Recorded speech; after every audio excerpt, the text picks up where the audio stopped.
William carry என்பவர் இங்கிலாந்தில் உள்ள நார்தம்ப்டன் ஷேர் என்ற இடத்தில் 1761 ஆகஸ்ட் 17 பிறந்தார். இவர் தன்னுடைய 14வது வயதில் ஷூ செய்யும் இடத்தில் உதவியாளராக பணியில் சேர்ந்தார்.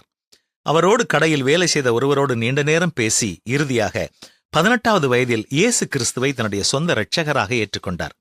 பழைய ஷூக்களை பழுது நீக்கிக் கொண்டே அருகில் புத்தகங்களை வைத்து எபிரேயு, லத்தீன், டச் போன்ற பல மொழிகளை தானே கற்றுக்கொண்டார்.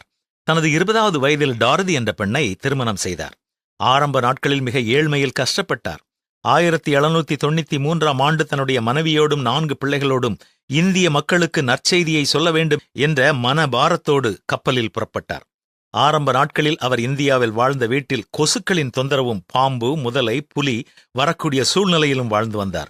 வில்லியம் கேரியின் மனைவி டாரதிக்கு மனநிலை பாதிக்கப்பட்டது. பல நேரங்களில் கத்தியால் தன்னுடைய கணவனை குத்த முயற்சி செய்தாள். 12 ஆண்டு காலம் அவளை சங்கிலியால் கட்டி வைக்க வேண்டியதாக இருந்தது. 1807 அவள் மரித்தாள். இள வயதிலேயே மரித்து போன சொந்த மகனையும் வில்லியம் கேரி தானே அடக்கம் செய்தார். வில்லியம் கேரியினுடைய கடின உழைப்பால் 1829 உடன்கட்டை ஏறுதல் தடை சட்டம் இயற்றப்பட்டது. இந்தியாவின் முதல் ஆரம்ப பள்ளியை ஆரம்பித்தவர் இவர்தான். இந்தியாவில் நீராவி எந்திரத்தை அறிமுகம் செய்தவரும் இவர்தான்.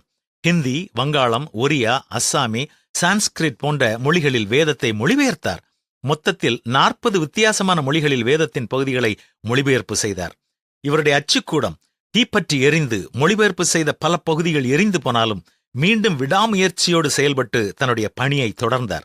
நீண்ட ஆண்டுகள் இந்தியாவில் பணி செய்தாலும் மீண்டும் தன்னுடைய சொந்த நாட்டிற்கு செல்லாமல் 1834 அவர் மரித்தார்.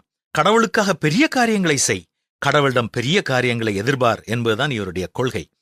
இவரைப் போல மக்கள் மேல் கரிசனை உள்ளவர்களும் பாடுகளின் மத்தியில் வந்த நோக்கத்தை குறியாக இருந்து செயல்பட்டவர்களும் மிக குறைவுதான். அதில் இவர் மிகச் சிறந்தவர் என்பது உண்மை.